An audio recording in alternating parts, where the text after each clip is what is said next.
when he staggered Pavlik and looked for a moment as though he might knock him out early. Beating Pavlik to the punch as Kelly kept trying to come in. Constantly, as Pavlik attempted to apply pressure, Bernard, with faster hands, ripped him with combinations on the inside. Seldom was Kelly Pavlik ever to land a telling blow, either to the body or the head, while Hopkins kept his gloves in Pavlik's face and even showboated from time to time with the ease of his dominance. He just might have won every single round in the fight.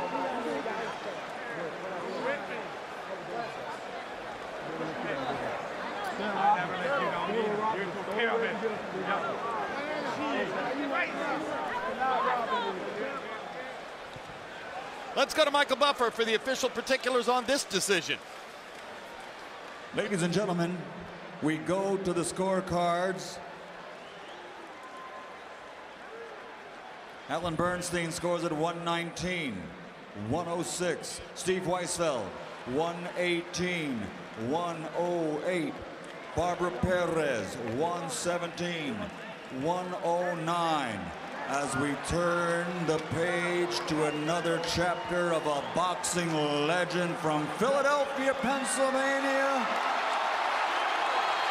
the two-time champion and future Hall of Famer, Bernard, the Executioner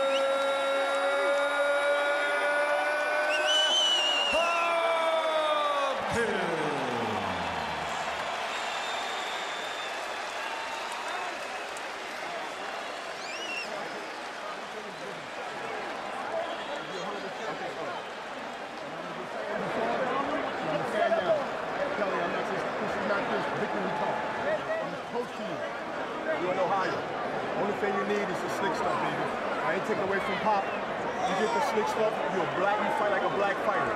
And I'm saying it from a cultural standpoint. You get that slickness together and bend your damn knees like the coach was saying on the tape when I was watching it, you be a bad son of a bitch. All right? Don't let this fight destroy you, man. If I got to come up there and get your ass out of the gym with a baseball bat, I don't care. I mean that, man. This ain't just victory talk. I'm a real dude. I'm a real dude from the streets. And I ain't ignorant. All right, Pop? Pop, you hear me? These guys out. All right? This is your destiny. You're a middleweight. And rule that like I rule it. All right?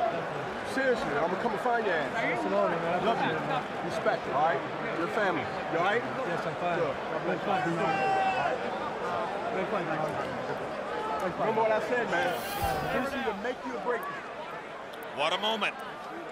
And here is the list of previous confrontations between fighters in Hopkins' age bracket and young stars like Pavlik. And you can see that in most of these instances, the younger fighter came out on top, although most of us at ringside felt that George Foreman beat Shannon Briggs on the night on which Briggs was given that decision here in Atlantic City.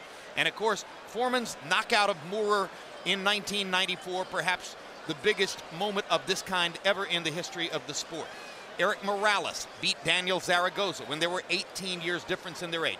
Floyd Patterson knocked out Archie Moore when there were 18 years difference in their age. And tonight, Bernard Hopkins, 17 years the senior of Kelly Pavlik, dominates him completely over 12 full rounds in Atlantic City to put his own imprint on boxing history once again.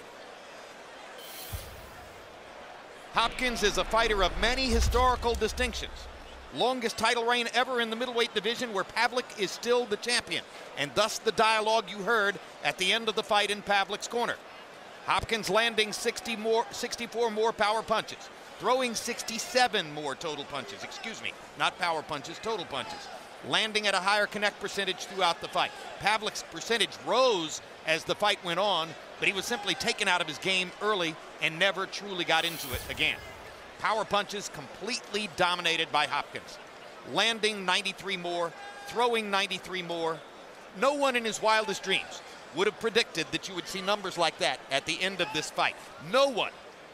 That's why Hopkins stood and stared down all of us who are purported to be experts here at ringside, because none of us could have foreseen what he did tonight. Larry Merchant in the ring with the legend. Thank you, Jim. Bernard is doing some business here that has to do with a t-shirt. always thinking of the future. Bernard, you thought you had a premonition of the fight turning out this way. What did you see in Pavlik that made you think this could happen? Well, styles make fights, Larry. First, I'd like to say hello to my friends at Miami at the Blue and Green Diamond. Also, Obama, I know you're watching, you and your wife. Next president, thank you, man. And everybody at Germantown and North Philly, love y'all, man. Philly in the house. The Phillies gonna win the championship. Larry, I felt good. I told Kelly Pavlik he's a great fighter. I said it before and I said it after. I'll tell you, no one's gonna beat this guy at 60. And, you know, I knew that my style and my quickness is underrated, not overrated, but underrated. And I was just looking to lead and then counter and then lead and counter, mix it up a little bit. And I sort of I confused him early on, but I mean, he is a heavy-handed puncher. I mean, I felt a lot of his blows. I never got hurt by none of them, but I know to not get hit flush with him because he's like a heavy-handed puncher. Where did the energy come? Affliction, baby, affliction. Where did the energy come to sustain this after the last fight when you looked so fatigued in the late rounds? Where did the energy come to sustain this for 12 rounds? 90% of the media, according to Richard Schaefer, had a poll that I would lose the fight, and a lot believed that I would get knocked out. You know, Larry, you mentioned in your early telecast leading up to this fight, wouldn't move Bernard Hopkins. Yes, I got talent, but it's the naysayers, Larry, and I need them. If I don't have them, Larry, I won't fight to my best ability. I don't know, it sounds crazy, but I need to have people against me. Not that I want it, but as long as I'm in this business of the hurt business, I gotta have it, Larry. Sometimes I pick fights, even with you. Were you trying to make even a bigger statement by stopping him in the late rounds? Yes, because, you know, Larry, I've been playing it safe because of my age, and I feel if I can win it in a driver's seat with the seatbelt on, then why not? But I know what the fans want. They pay me a lot of money to risk myself. You've been on me for years, and justifiably so. I want to pick it up. If I'm going to continue to box again, then another fight or another year, I haven't decided yet till I talk to Oscar and Richard, but you're going to see me stepping it up. I promise you, Larry, whoever I fight now, I'm going for the knockout. I don't know what round, but I'm going to try at the end, and I want to display it tonight, and I think I came close to doing it, but he's tough. And I give Kelly Pavlik all the credit. His people from Youngstown, they got a great champion, and they shouldn't be upset at him. They should be proud of him. Does all this mean that you're rooting for Roy Jones to beat Calzaghe next month, setting up a fight that's been a decade overdue? Well, before you leave this earth and before Jim Lampley leave this earth and Emmanuel Stewart, that will be a dream fight for me. I will fight Roy. I will go to England. I will go to England to fight the Welshmen, especially if their dollar is a little higher than ours in America. I will go to England. So either one of those guys, Larry, I'm willing to fight. But Roy would be huge. Don't everybody want to see me beat